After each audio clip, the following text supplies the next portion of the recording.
পরম দয়ালু, অতি ক্ষমাশীল আল্লাহর নামে শুরু করছি। ধন সম্পদের প্রতিযোগিতা তোমাদেরকে মোহাচ্ছন্ন করে রাখে। যতক্ষণ না তোমরা কবরে উপস্থিত হও, কখনো নয় তোমরা শীঘ্রই জানতে পারবে।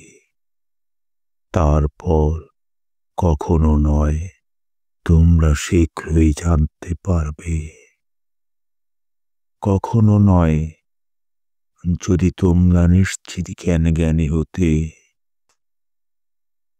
অবশ্যই তোমরা জাহান্নাম দেখবে। তারপর অবশ্যই তোমরা তা দেখবে চাক্ষুষ প্রত্যয়ে।